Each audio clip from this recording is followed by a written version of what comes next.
D. Mace, Fingan, and Donick, 1025, 1063 The Game. Broadcasting from the Busy Bee Plumbing, Heating, and Air Conditioning Game Nashville studios, home of the $99 yearly Beehive membership, where the buzz is always about great service. Willie Donick, Derek Mason, Adam Vingan, and David Janes here with you on Monday. Derek, myself, and David are back here in Nashville. Willie Donick up in Philadelphia, where the Predators will face the Flyers tonight. A 6 p.m. puck drop, 5 p.m. pregame, right here on 1025, 1063 The Game.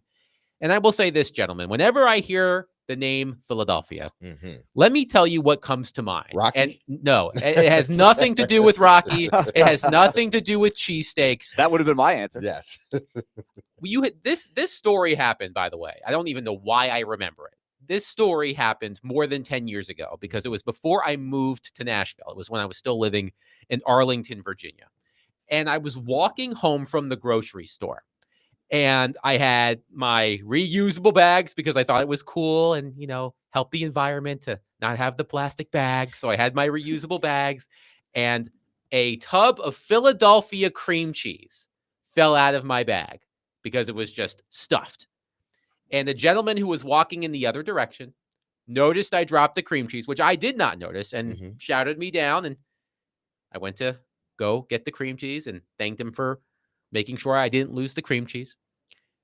And he says to me, "Philadelphia, huh?" Because it says Philadelphia cream cheese. I said, "Yeah." He goes, "The city of brotherly love." I said, "That's right." He goes, "You know what I call it?" "What?" "The city of brothers getting mugged." And then he just walks away. That was more than 10 years ago, and I still remember that. So anytime I think about Philadelphia, I think about this random interaction I had with a man on the street in Arlington, Virginia, calling Philadelphia the city of brothers getting mugged. So that's where the Predators are. That's where the Predators are tonight in Philadelphia. Hopefully nobody gets mugged on the ice for the Predators against the Flyers, man. but That was a good one. Was it an older gentleman? yes, he was. Yes, I knew it. I knew it had to be an older gentleman. He was seasoned, to say the least. He was seasoned, to say the least. Now, I don't remember him precisely. I do remember him being an older gentleman. Oh, man. But speaking of cream cheese, guys, the AFC Coaches Breakfast was today. And what I find fascinating about this, guys, is that I've actually never seen anybody eat breakfast at these things. I don't know if they have breakfast beforehand.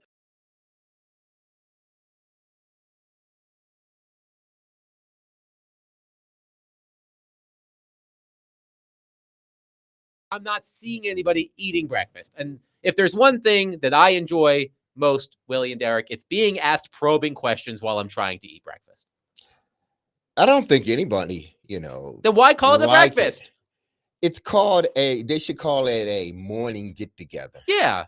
I have in all of the times I've watched these things, I don't think I've ever seen a plate of food on any of these tables. They may scarf it down. So I don't know if there is actually breakfast. It's a early morning meeting. But they pre-gaming. But Willie, you don't want to have serious conversations with people over your Western omelet, right? It's just you want to enjoy it. I wouldn't think. Because then the omelet get cold. I have had breakfast meetings. But usually it's like a one-on-one or maybe a group of 4. You don't want Paul Kaharski and Teron Davenport sticking microphones in your face while you're trying to eat your mainly Paul while you're trying to eat your parfait. That's why you have to master the art of eating while talking. I mean, you should be, I guess you've probably mastered it. I'm sure they have. Because when you have kids, you're sitting at the table, that's all you're doing is talking and eating.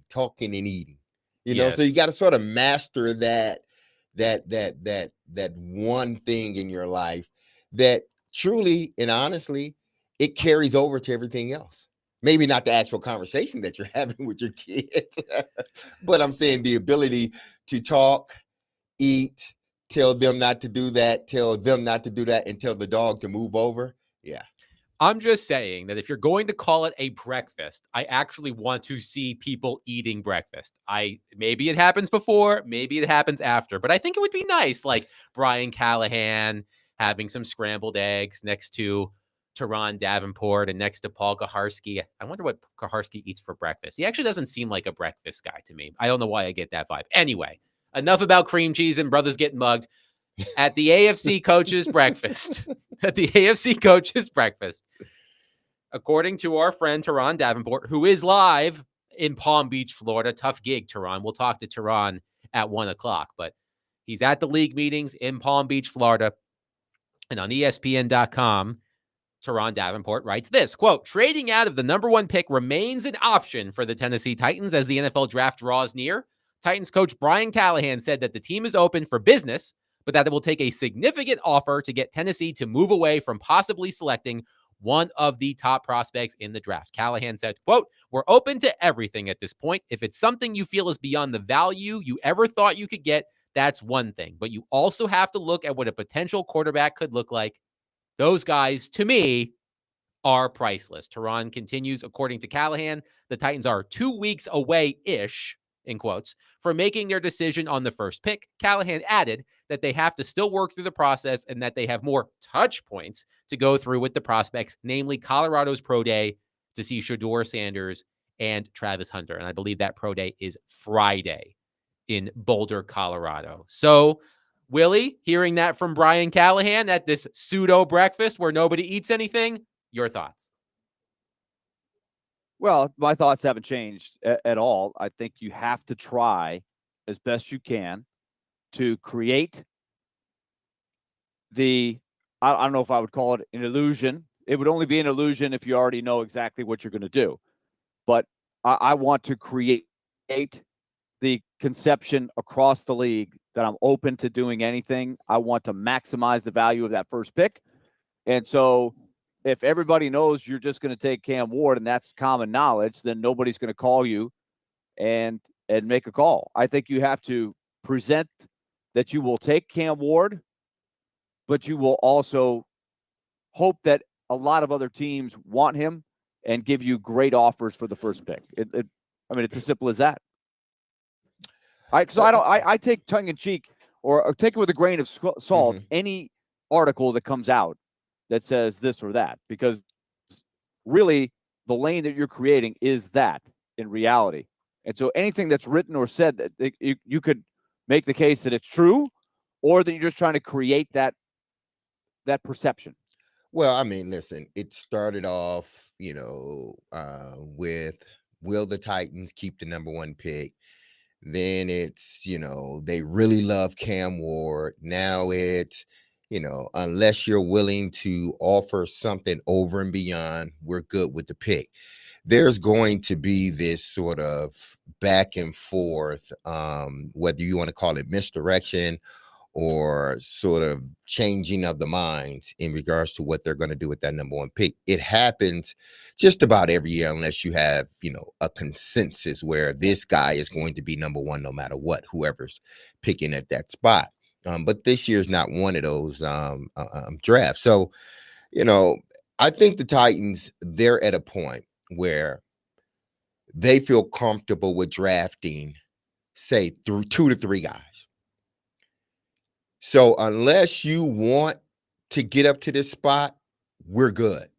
Whether it's Cam Ward, whether it's Abdul Carter, whether it's Travis Hunter or someone else, they feel comfortable at number 1 that they can get someone that is going to help change their franchise. Now, they would rather have a quarterback, and that quarterback come in and do what Jaden Daniels did, what CJ Stroud did, what Bo Nix did, guys like that come in and instant, superstars. But if they can get a guy, they feel they can get a guy that's going to help their franchise moving forward as they enter, as they enter into this new stadium in a few years. So unless you're going to give them, and we talked about this last week, unless you're going to give the Titans something over and beyond, they good. Now, I don't know if they're going to, I think they're more leaning toward drafting Cam Ward, but that's not to say that they wouldn't draft Abdul Carter, which I would stay away from until I see actually him run and everything else. If he don't run, I'm staying away from him. Or Travis Hunter. So they're good with either one of those guys, I believe. To no surprise, Brian Callahan sat down with Tom Pelissero of NFL Network talking about the NFL draft. And he said this, quote, "I think it's a short list at number 1 for sure. It's all the guys that I think are worthy of it. The ones that everyone talks about out there. And between Travis Hunter and Shedeur Sanders and Cam Ward and Abdul Carter, I think that's the top of the draft for me. Those are the most elite players in the draft. There's going to be a lot of good ones, certainly, that come after them. But I think those at this moment are the best players in the draft and at the top of it." So again, no surprise there from Brian Callahan. If the Titans, we all seem to believe that they are leaning toward Cam Ward, but it's a short list at number 1, according to Brian Callahan: Travis Hunter, Shedeur Sanders, Cam Ward, Abdul Carter, not necessarily in that order. But again, not saying anything we didn't already know. Paul Kaharski, who is, of course, also in Palm Beach, Florida, had an exclusive interview with Mike Borgonzi, Brian Callahan, and Chad Brinker over at his website, paulkaharski.com. Kaharski wrote, quote, "If the Titans are falling in love with Cam Ward, nothing will move them off the top spot in the NFL draft." Quote from Mike Borgonzi, "I was taught over the years, if you find the quarterback that you want and you think he's a franchise quarterback, then you're not going to pass on him." Added Brian Callahan, "I think anytime you can find a quarterback that can lift your football team and that you feel is the caliber of player you're talking about, those guys are worth more. There really is no price on those guys." Kaharski writes, "So it's entirely possible Borgonzi's phone rings as the draft approaches, or on Thursday, April 24th, and the Titans are not open for business? Yes," Borgonzi said. I mean, it's again, we go back to there are certain teams that seems like they will not move up, and they're good where they're at. It seems like Cleveland and the Giants, and maybe even New England, are good where they're at. And we're going to talk about that Yeah, in just a little bit. Now, because New England sits in 4th spot. Correct. Now, depending on what the Titans do, because it doesn't look like Cleveland is going to take a quarterback that high. Depending on what the Titans do, and maybe what Cleveland does, or thinking about doing, that may cause New England to want to jump up a spot or 2, because they would have to over the 3rd seed, the 3rd team in that. And who is that? I think it's who is it? Titans, the Giants. Giants, the Giants pick at 3, Browns at 2. So if the Giants are not thinking Shedeur Sanders, maybe they're thinking Travis Hunter or Abdul Carter. Maybe then the Giants jump up to number 2. But beside that, I mean, listen, again, I think they are good with who they have on their big board. They may not have a consensus, like that's our guy at this point. Now it may get there as we get closer to the draft, but I don't think they have a consensus, but I think they have a list of guys. Okay, these are the 4 guys, and Callahan said that these are the 4 guys that we are very interested in drafting, and we could draft them with the number 1 spot. And that's where Borgonzi sits at this point. So whether you're gonna give up something and more, the Titans are more inclined to stay at that pick and draft, one of these guys. Because you said it, Willie. I mean, they're in the best position. You don't want to be in this position, every year, but every once in a while, yes. But you're in the best position in the draft because you can take the pick of the litter because you're the number 1 pick. Your thoughts? I think. Well, I think it's going to be this way from now to the finish line, and I think you're going to see a lot of smoke and mirrors and different things to create again the perception that you're willing to do either one. You're taking the best deal. If the best deal is to pick at number 1 and you have a deep belief in Cam Ward, then that's good. But the most important thing is to create leverage, and you hope that 2 or 3 other teams have a big interest in that first pick, because that's the best thing for the Titans, regardless of what they end up doing. If nobody calls, you don't have a choice, right? If nobody calls you and makes a deal for the first pick, or it's a deal that you're going, geez, we wouldn't trade the first pick for this, then you're picking first. And you can pick Cam Ward or you can pick Adam Vingan, but you're picking first. I would advise against picking me. I wonder how close because as we look at it now, and Cam has been in the building, and they've, did their wine and dining him. Um, and then he's coming back for another workout. But I wonder how far is the gap between the two quarterbacks in their mind, because to me that dictates, as they start getting close to the draft, what they're more inclined to take. Because if they're looking for a quarterback, to lead this franchise, but at this present moment, yeah, Cam Ward is above, the quarterbacks in there. But how close, say, a Shedeur Sanders, or let's just say Jackson Dart, how close are those guys, or the kid out of Indiana? Is that Howes? The big kid. We get it. But how close are those guys to Cam Ward? Curtis Rourke is the quarterback. And it's another guy. It's another guy that I was thinking of. But how close are they, Cam Ward and Shedeur Sanders, at this point? Because we know as we continue to move on, we got almost a month before the draft, a little bit over a month.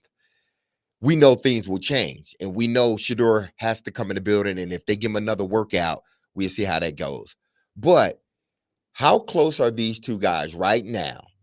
And can that gap be shortened as we get closer to the draft? Which means, at first, I said I would take swapping of the first, next year's first and second, but now we can just swap and give me your second next year, something like that, something that is more doable, that teams will be willing to move out of that spot wherever they're at and move up to the number one spot. So I wonder how close those two guys are in the Titans' mind. 6-1. It's an important question. Go ahead. It's an important question because if Sanders shoots up the board late, which has happened in past years, quarterbacks do that. That would be good for the Titans, I think. 615-737-1025. Your thoughts on Cam Ward, Shedeur Sanders, what the Titans should do with the number one overall pick in the NFL draft, which is roughly 4 weeks away, thankfully. 615-737-1025. Coming up next, speaking of Cam Ward, there is a question that I want to ask Derek and Willie and all of you about Cam Ward. I heard this question being asked, and it intrigued me. So I want to get to that coming up next. 615-737-1025. Want to win tickets to a Preds game? Then be listening to Robbie and Rexroad tomorrow morning for Preds Pick to Click. All you have to do is guess a Preds goal scorer, and if they put the puck in the back of the net, you win. Be listening tomorrow morning for the cue to call on Robbie and Rexroad.